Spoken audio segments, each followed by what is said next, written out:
Mi ex inventó que nuestra hija iba fracasando en la escuela para hostigarme, pero eso fue justo lo que convenció al juez de quitarle el contacto con ella. La mañana en que el juez aprobó el cambio de domicilio para mis hijos, salí del tribunal con una sensación olvidada hacía mucho. No era euforia, era algo más callado, más parecido al alivio de quien por fin deja en el suelo un peso cargado desde hacía demasiado tiempo. Tengo 27 años, 2 hijos, y un ex de mi misma edad, y llevo años intentando criarlos con él sin que cada semana se vuelva una batalla. Ese día pensé, con una ingenuidad que ahora me da algo de ternura, que quizás las cosas por fin se calmarían. El cambio de domicilio no era un capricho, era algo que necesitábamos, algo que beneficiaba directamente a los niños, y el juez lo entendió así. Cristiano, mi ex, se opuso con todo lo que tenía, pero los hechos estaban de mi lado y la decisión salió a mi favor. Salí del tribunal, recogí a mis hijos, les preparé la cena, los acosté, y por un momento sentí que respiraba distinto. Duró poco. Esa misma noche, cerca de las 10, el teléfono se iluminó sobre la mesa. Era Cristiano, y el mensaje no tenía nada que ver con la audiencia de esa mañana. Me escribía,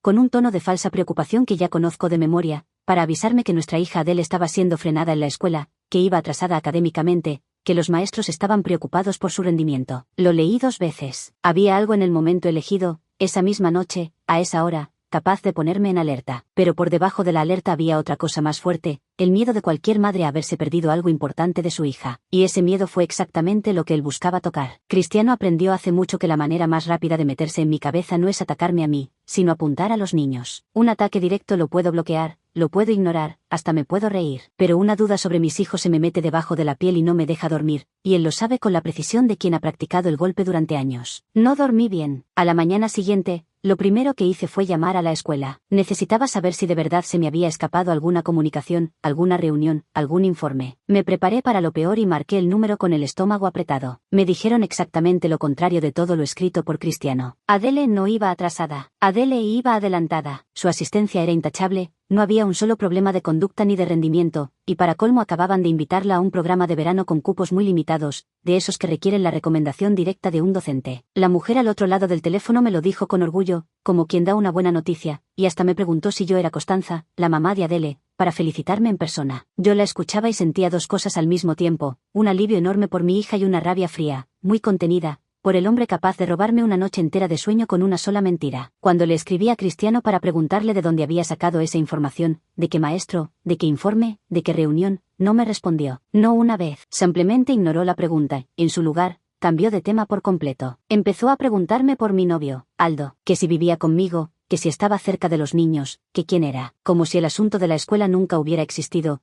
como si no acabara de inventar una crisis académica de la nada. Ahí entendí, con una claridad que casi dolía, lo que estaba pasando. La escuela nunca fue el tema. El tema era mantenerme reactiva, asustada, respondiendo. El tema era él. Cada mensaje suyo, por más disfrazado que viniera de preocupación paternal, tenía siempre la misma función escondida, obligarme a reaccionar, arrastrarme a un intercambio, recordarme que todavía podía moverme como una ficha en su tablero. Colgué el teléfono esa mañana con las manos frías y una certeza nueva, la de que ya había jugado demasiadas veces ese juego según sus reglas. Para que se entienda bien lo que vengo enfrentando, tengo que retroceder un poco, porque lo de la escuela no fue un episodio aislado. Fue apenas el más reciente de una lista larga. Un par de meses antes, Cristiano me había acusado de ocultarle información sobre las citas médicas de nuestro hijo Fabio. La supuesta prueba de mi ocultamiento era mi negativa a darle la clave de acceso al portal de pacientes. Le expliqué, con toda la paciencia posible, que esa cuenta tiene información médica privada mía, información que no tiene por qué ver, y le recordé que podía crear su propia cuenta en 2 minutos. Le mandé las instrucciones. Se las mandé más de una vez, en distintas ocasiones, con capturas y todo. Crear la cuenta era gratis y llevaba menos tiempo del gastado en escribir uno de sus mensajes. Pero él no quería su propia cuenta. Lo único que buscaba era el conflicto. En lugar de registrarse, llamó a mi madre, Loredana. La llamó para decirle que yo estaba violando la orden de la corte, que le estaba negando el acceso a la salud de su propio hijo, y que por eso yo podía terminar en la cárcel. Nada de eso era cierto. No iba a ir a ninguna cárcel. Si él realmente necesitaba la información, bastaba con que llamara a la oficina médica y la pidiera, o que creara la cuenta que llevaba semanas evitando. Lo sé con certeza porque yo misma llamé a esa oficina poco después, para reforzar la seguridad de mi cuenta, y estaban abiertos y disponibles justo a la hora en que él prefería llamar a mi madre a asustarla. Hasta nuestra última audiencia, meses más tarde,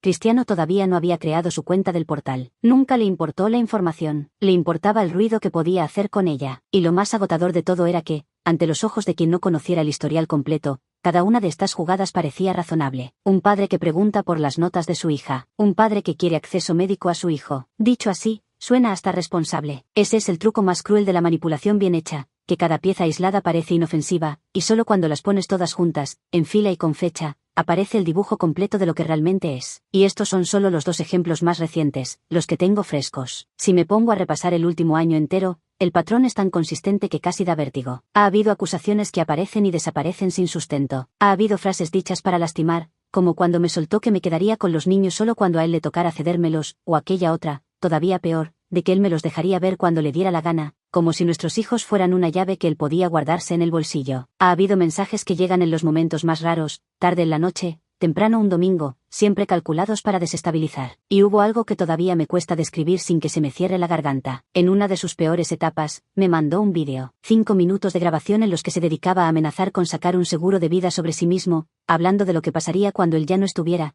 cargando cada frase de un peso que sabía perfectamente el efecto que tendría en mí. No voy a detenerme en los detalles de ese vídeo, porque no le hacen bien a nadie, pero sí diré que ese tipo de mensajes tenían un poder enorme para dispararme la ansiedad, para dejarme temblando el resto del día, incapaz de concentrarme en nada. Con el tiempo esas amenazas específicas se detuvieron, pero el estilo, la costumbre de usar el miedo como herramienta, nunca se fue del todo. Guardé ese vídeo, como guardé todo lo demás. En su momento me pareció morboso conservar algo que me hacía tanto daño, pero con el tiempo lo entendí de otra forma. No lo guardaba para lastimarme, lo guardaba porque un día, frente a la persona correcta, esa grabación diría en 5 minutos lo que a mí me costaría años explicar. Resultó tener toda la razón. Durante todo este último año viví dentro de ese patrón. Acusaciones, desinformación, emergencias que resultaban falsas apenas rascabas la superficie, una comunicación constante e inútil, buena solo para tenerme en tensión. Cada notificación en el teléfono me apretaba el pecho antes siquiera de abrirla, sin excepción. Empecé a dormir con el celular en silencio y boca abajo, y aún así me despertaba a revisarlo. No es forma de vivir, y mucho menos es forma de criar a 2 niños que necesitan una madre entera y no una madre en guardia permanente. Empecé a notar el precio en cosas pequeñas. Me costaba estar presente cuando Adele me contaba de su día, porque una parte de mi cabeza seguía anticipando el próximo mensaje. Me descubría releyendo conversaciones viejas buscando pruebas de que no estaba loca. Fabio me preguntó una vez por qué miraba tanto el teléfono, y esa pregunta de un niño de pocos años me dolió más que cualquier cosa que su padre me hubiera escrito jamás. Ahí entendí que el daño ya no me tocaba solo a mí. Por eso, desde hace un tiempo, estoy en terapia. Lo digo sin ningún pudor, porque me ha salvado. En terapia pude por fin ver el patrón como lo que es y ponerle nombre. Con las semanas fui entendiendo que no estaba exagerando ni inventando, que lo que sentía tenía una causa concreta y repetida. En algún punto dejé de preguntarme si el problema era yo y empecé a preguntarme qué podía hacer para protegerme. Y de esa pregunta nació una idea. Durante meses la fui construyendo despacio, casi sin admitirme a mí misma que la estaba construyendo. Cada mensaje extraño que archivaba, cada captura que fechaba, cada llamada que anotaba en un cuaderno con la hora exacta, era una pieza de algo que todavía no tenía forma. Yo me decía que solo estaba siendo ordenada. La verdad es que, sin quererlo, estaba reuniendo la munición que un día pondría todo esto frente a un juez. La idea era presentar una moción para que toda la comunicación entre Cristiano y yo se limitara a nuestra aplicación de crianza compartida,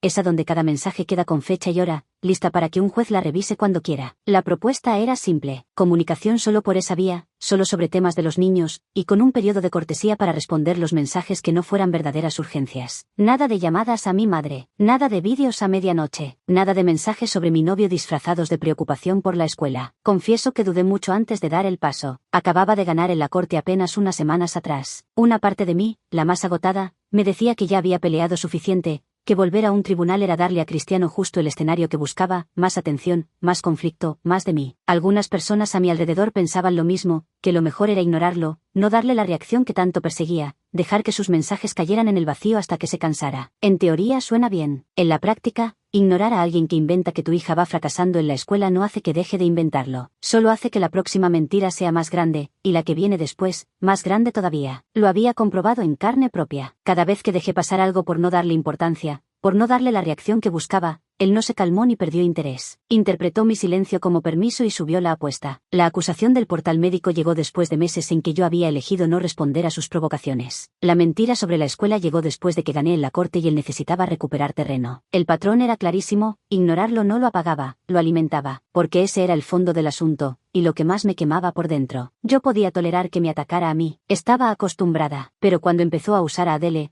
a inventar que mi hija tenía problemas que no tenía, cruzó una línea distinta. Metió a una niña de la que ninguno de los dos debería hablar como si fuera un arma. Y algo dentro de mí, esa parte que ya no le tenía miedo, decidió que esta vez no iba a dejarlo pasar. Quería que un juez lo sentara enfrente y lo obligara a explicar, con sus propias palabras, de donde había sacado que nuestra hija iba atrasada cuando la escuela decía exactamente lo contrario. Quería que la mentira quedara escrita en un expediente, con su nombre al lado. Así que decidí hacerlo. Decidí volver a llevarlo a la corte, aunque ya hubiéramos ganado el caso anterior, aunque una parte de mí temiera estar entrando de nuevo al mismo laberinto del que apenas había salido. Sabía que presentar esa moción era encender una mecha. Cristiano no es de los que reciben un límite y lo aceptan. Es de los que, ante un límite, empujan más fuerte para ver si cede. Así que me preparé para lo peor, para una escalada, para semanas de guerra. Lo que no imaginé fue que esa misma escalada, esa incapacidad suya de contenerse, terminaría siendo la mejor prueba en su contra. Y aquí es donde de verdad empieza todo esto, porque la reacción de Cristiano a esa moción fue el comienzo de algo que ninguno de los dos vio venir del todo. Actualización 1. Muchos me escribieron después de contar todo esto, y la mayoría coincidía en una sola cosa,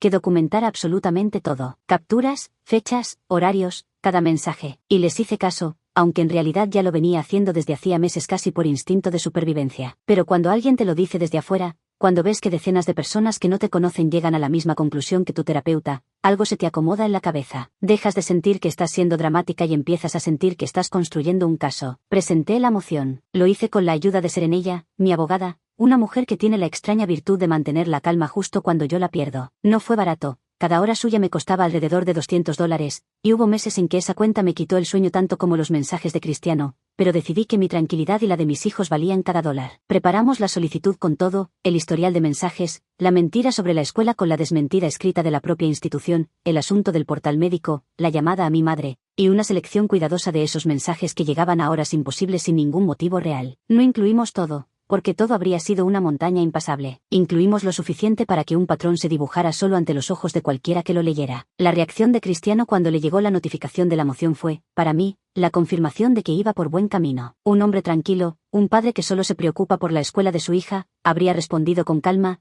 habría dicho que estaba dispuesto a comunicarse por donde hiciera falta con tal de facilitar las cosas. Cristiano hizo lo opuesto. Explotó. Me mandó una avalancha de mensajes, ya no por la aplicación de crianza sino por todos los canales posibles, acusándome de querer alienarlo de sus hijos, de usar a los abogados para castigarlo, de inventar un problema donde no lo había. La ironía de esa acusación suya, viniendo de él, era tan grande que casi me reí. Casi. Serenella me hizo notar algo de inmediato, y es que cada mensaje furioso suyo era, en sí mismo, una prueba más. Él, sin darse cuenta, estaba llenando de material nuestro propio expediente. Cada acusación desmedida, cada mensaje enviado a las 2 de la mañana, cada intento de arrastrarme a una discusión que no llevaba a ningún lado, todo quedaba registrado, fechado, listo para mostrarse. Le pedí a Serenella si debía responderle, y su consejo fue tan simple como sabio. Responde solo lo necesario, solo sobre los niños, solo por la aplicación, y deja que él siga hablando. Mientras más hable, mejor para nosotras. Y vaya que habló. En las semanas previas a la audiencia, Cristiano produjo por su cuenta más pruebas de las que yo había reunido en meses. Mensajes contradictorios, uno negando haber dicho algo que había escrito 3 líneas antes. Acusaciones nuevas cada día, cada una desmentida por la anterior. En un momento llegó a escribirme que él nunca había dicho nada sobre la escuela de Adele,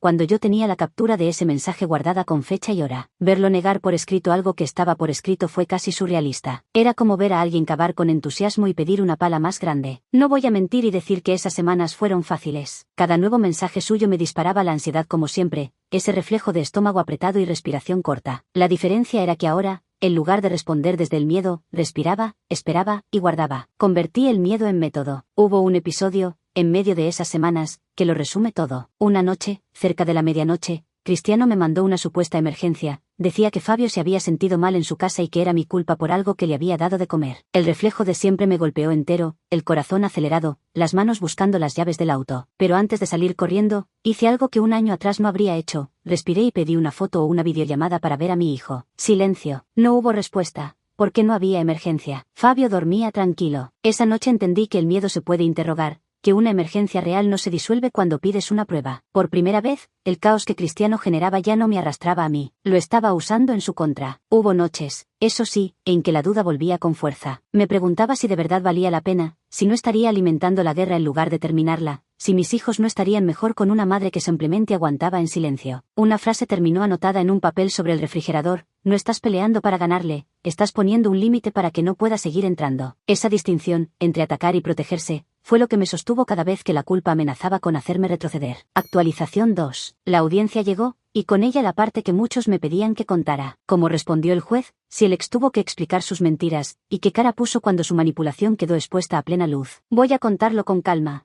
porque fue el día que lo cambió todo. Entré al tribunal con Serenella y con una carpeta que pesaba más por lo que significaba que por el papel que tenía dentro. Cristiano llegó con su propio abogado y con esa seguridad de siempre, esa postura de hombre incomprendido que ha perfeccionado durante años. Al principio se defendió como esperábamos, diciendo que él solo se preocupaba por sus hijos, que yo lo estaba pintando como un monstruo, que toda comunicación entre padres es normal y que limitarla era alienarlo. Si el juez no hubiera tenido delante los documentos, tal vez le habría funcionado. Pero el juez tenía los documentos. Y ahí fue donde la tarde se inclinó. Cuando le preguntaron directamente por el mensaje sobre la escuela, por esa afirmación de que nuestra hija iba fracasando académicamente, Cristiano no supo qué decir. Serenella presentó la respuesta escrita de la escuela, la que confirmaba que Adele iba adelantada, con asistencia perfecta y una invitación a un programa selectivo. El contraste entre lo que él había escrito y lo que la institución certificaba era imposible de esquivar. Serenella lo presentó sin dramatismo, casi con delicadeza, que es la forma más letal de presentar algo así. Puso el mensaje de Cristiano a un lado y la carta de la escuela al otro, y dejó que el silencio hiciera el resto. No hizo falta subir la voz. Los dos papeles, uno junto al otro, gritaban solos. Le preguntaron de qué maestro había sacado esa información. No pudo nombrar a ninguno. Le preguntaron por qué, al pedirle yo la fuente, había cambiado de tema para interrogarme sobre mi vida privada. No tuvo respuesta. Vi algo esa tarde que no le había visto en años de conflicto. Lo vi quedarse sin libreto. Cristiano funciona mientras puede controlar el relato, mientras puede ser la víctima incomprendida o el padre preocupado. Pero puesto frente a sus propias palabras, con fechas y capturas, sin una audiencia a la que manipular, se desarmó. Empezó a contradecirse. Dijo que tal vez había malinterpretado algo que escuchó, luego dijo que un conocido le había comentado, luego dijo que quizás se había confundido de niño. Cada explicación era peor que la anterior, y cada una cavaba un poco más hondo el pozo en el que ya estaba metido. Yo lo observaba desde mi asiento sin decir una palabra, porque no hacía falta. Durante años ese hombre me había hecho dudar de mi propia percepción, me había hecho sentir exagerada, dramática, incapaz. Y ahí estaba, por fin, mostrándose ante una autoridad tal como era cuando no tenía a nadie a quien manipular. No sentí placer, sentí una especie de vértigo, el de ver por fin reconocido en voz alta algo que había cargado sola en silencio durante tanto tiempo. El juez no restringió la comunicación por crueldad ni por tomar partido. La restringió porque el patrón hablaba solo. Ordenó que, en efecto, toda la comunicación entre nosotros pasara por la aplicación de crianza, limitada exclusivamente a asuntos de los niños, con un periodo de cortesía para lo no urgente, tal como lo habíamos pedido. Pero fue más allá de lo que yo misma había imaginado. Al ver documentado el uso reiterado de los hijos como instrumento de hostigamiento, la mentira sobre la escuela, las falsas emergencias, y sí, también aquel vídeo del seguro de vida que Serenella presentó con la seriedad que merecía, el juez expresó una preocupación real por cómo ese comportamiento afectaba a los niños. Y eso abrió una puerta que Cristiano jamás pensó que su propia conducta abriría. Cuando la audiencia terminó, Cristiano ni siquiera me miró. Recogió sus papeles con manos torpes y salió rápido, con su abogado detrás tratando de seguirle el paso. Por un instante casi sentí lástima, ese resto de compasión que uno no termina de apagar por alguien con quien tuvo hijos. Pero se me pasó rápido al recordar a mi hija descrita como un fracaso en un mensaje de las 10 de la noche. Salí del tribunal esa tarde sin sensación de triunfo, otra vez. Salí con algo mejor, con la certeza de que por fin había un documento oficial que decía, en lenguaje frío y legal, que yo no había estado exagerando durante todo este año, y con la certeza de que, por primera vez, la preocupación que el juez había dejado ver sobre los niños pesaba más que cualquier discurso de Cristiano. Actualización 3. Han pasado varios meses desde la audiencia, y creo que por fin puedo contar cómo terminó todo,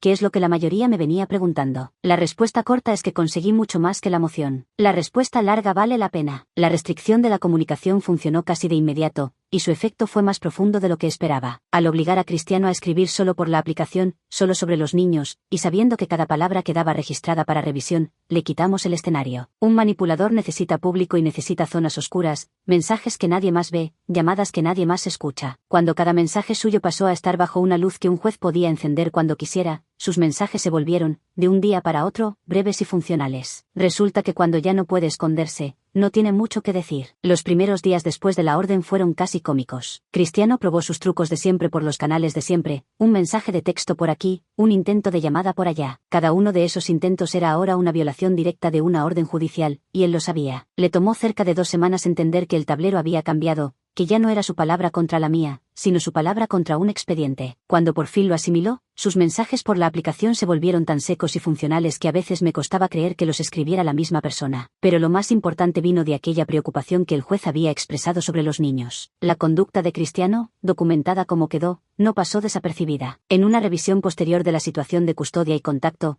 Todo ese patrón pesó, y pesó mucho. Todo ese comportamiento, visto en conjunto por quien tenía que evaluarlo, dibujó el retrato de alguien que estaba anteponiendo su necesidad de control al bienestar de sus propios hijos. Hubo un momento, durante la revisión, en que a Adele le preguntaron con mucho cuidado y en un entorno adecuado cómo se sentía con las idas y venidas entre las dos casas. No voy a repetir lo que dijo mi hija, porque le pertenece a ella y no a un vídeo ni a una publicación, pero sí diré que fue su honestidad tranquila, y no ninguna estrategia mía, la que terminó de inclinar la balanza. Los niños ven mucho más de lo que los adultos creen, y recuerdan todavía más. La consecuencia fue algo que él nunca vio venir, y que resultó ser una de esas ironías que la vida escribe mejor que cualquiera. El hombre que había inventado que nuestra hija iba fracasando en la escuela para arrastrarme a mí de vuelta a un tribunal terminó siendo el que perdió el contacto libre con esa misma hija. Su régimen pasó a ser de visitas supervisadas, con su tiempo con los niños ocurriendo bajo la mirada de un tercero, precisamente porque su historial demostró que no se podía confiar en que no volviera a usarlos. No siento por eso la alegría vengativa que quizás alguien esperaría. Lo digo de verdad. Cuando me enteré de la decisión, no hubo festejo. Hubo, más que nada, una tristeza serena por unos niños que merecían un padre distinto, y un alivio grande de saber que a partir de ahora estarían protegidos de sus juegos. Adele y Fabio nunca fueron mis armas en esta historia, y me negué a tratarlos como tales incluso cuando su padre no tuvo ese reparo. Fueron siempre la razón, la única razón por la que valía la pena volver a pelear cuando lo más cómodo habría sido rendirme. Cristiano, por su parte, reaccionó como reacciona siempre, buscando a quien culpar que no fuera él mismo. Durante un tiempo intentó pintarse como la víctima de un sistema que le había arrebatado a sus hijos, sin mencionar nunca que fue su propia conducta, escrita y fechada, la que lo llevó hasta ahí. Pero ya no me toca a mí desmentirlo. Esa es la mayor paz de todas, la de haber dejado de ser la responsable de contener el caos de otra persona. Hoy la casa está tranquila. Los mensajes que llegan por la aplicación son sobre horarios de fútbol y turnos de dentista, no sobre supuestas crisis inventadas a las 10 de la noche. Sigo yendo a terapia, no porque esté rota, sino porque quiero seguir entera. Adele empezó su programa de verano, ese al que le invitaron por ir adelantada, y verla llegar a casa contando lo que aprendió es la mejor prueba de que la niña que su padre describió como un fracaso nunca existió más que en sus mensajes. Fabio duerme sin que nadie llame a asustar a su abuela con historias de cárceles imaginarias. No sé si fui la mala por volver a llevarlo a la corte cuando ya habíamos ganado. Durante mucho tiempo me lo pregunté, y todavía dejo la pregunta abierta para quien quiera pensarla conmigo. Lo único que sé es que no lo hice para ganarle a él, lo hice para que mis hijos pudieran crecer en una casa donde el teléfono ya no da miedo. Y en eso, por primera vez en mucho tiempo, siento que gané algo que ningún juez me tuvo que conceder.